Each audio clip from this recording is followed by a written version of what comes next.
The devil. That's your biggest enemy. That's the person that's trying to pull you to hell. That's the person that's trying to make you think that you can't succeed. That's the person that's making you do the same things that you haven't been able to learn from, and you don't realize those are the same things that's tripping you up and hindering you from success. The devil don't want to see you succeed. The devil don't want to see you find love. The devil don't want to see you go to heaven. The devil don't want to see you stop smoking, stop drinking, stop having sex before marriage. The devil don't want to see you stop lusting over women, over money, over men, and all. The devil want to have you so confused till you don't know whether you coming or going. But see, it's one answer to all of that, and that's God.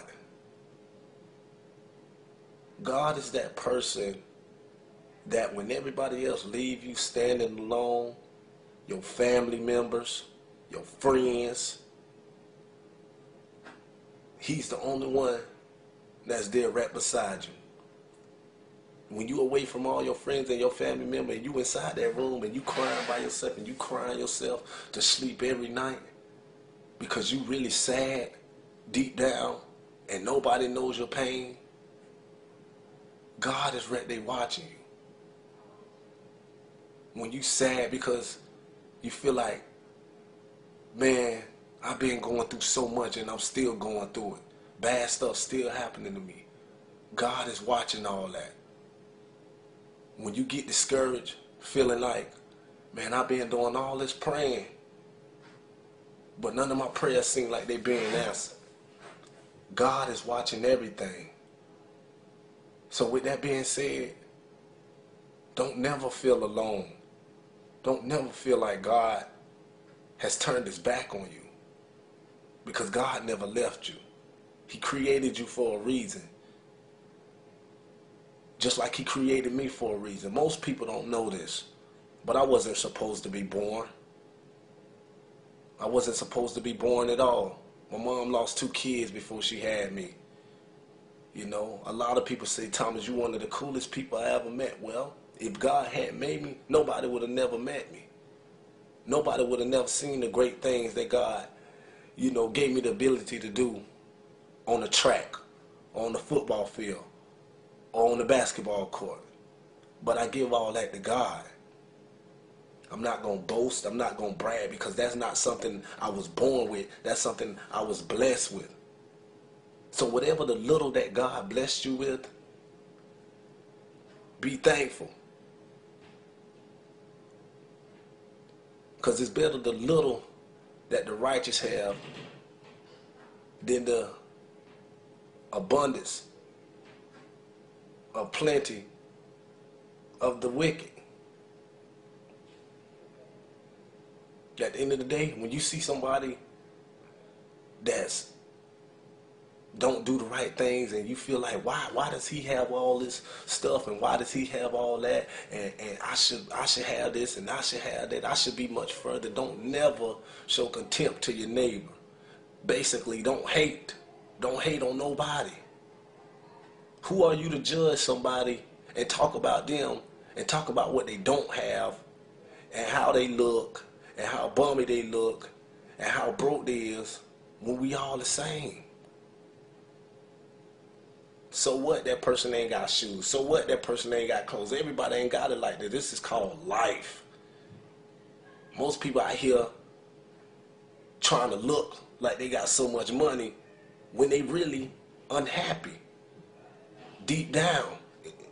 But they trying to put on all this clothes and all these jewelry and ride these nice cars just to put on the front. But it's some people out here that's homeless, that ain't even got a home. They ain't even got a bed to sleep in, that's happy and peaceful at heart, because guess what? They know God. If you don't know God, you're going to be lost. You're going to be doing the same thing you been doing, and you're not going to learn. Your brain ain't growing at all.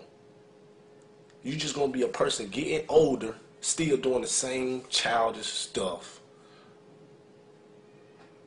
You don't want to be that person. Instead of talking about somebody, about what they have, help them.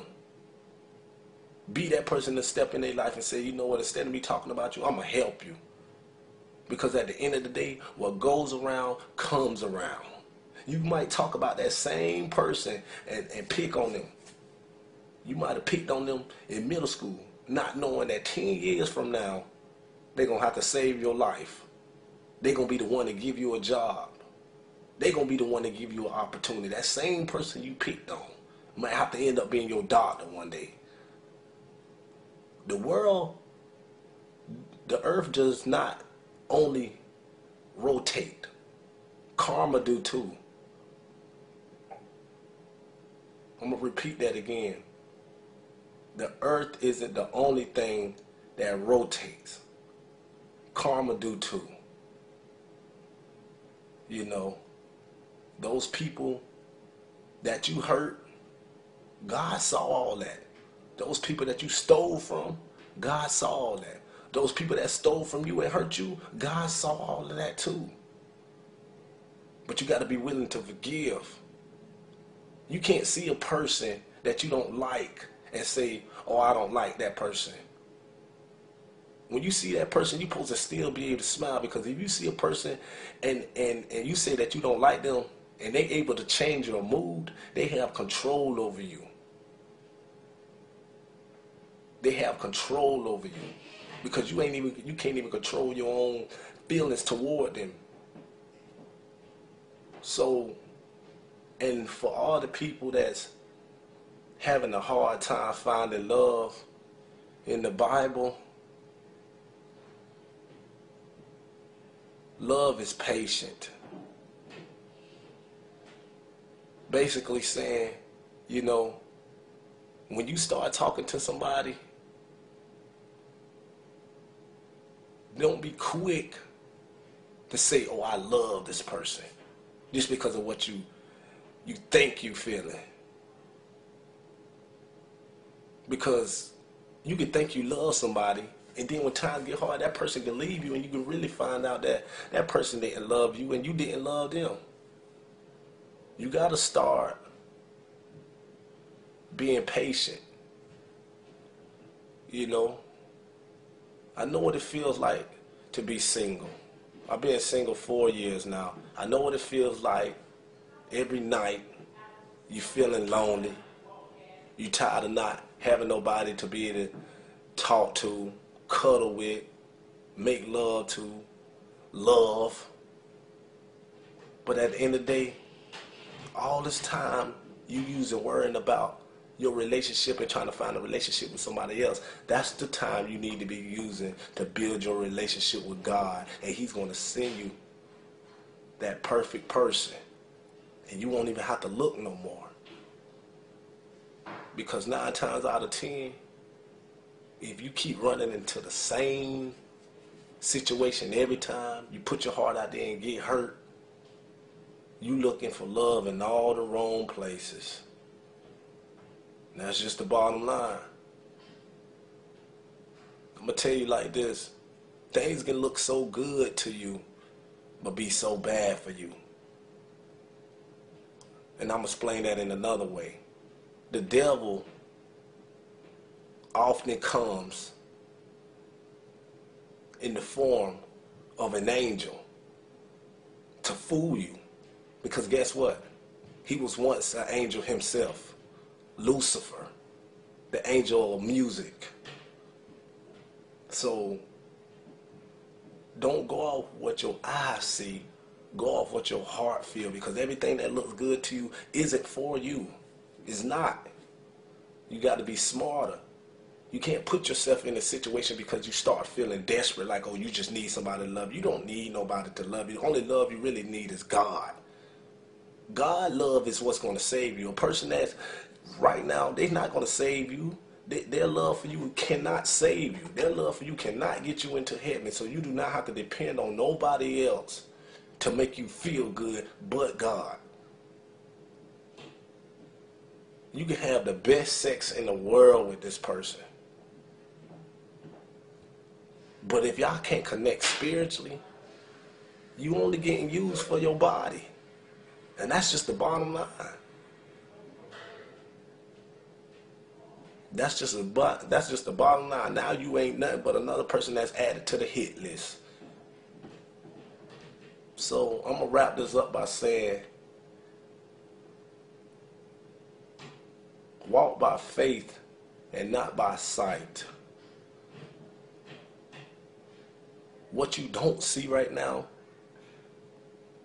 what you can't see right now, God sees it. The stuff that you don't know what's making you stumble, God sees it. All this time you've been waiting on the right person and you don't know when this right person is going to come, God knows when. So focus on him more and stop trying to do it your way, because your way is not going to work. Only his way is going to work. That's the bottom line. Y'all have a blessed night.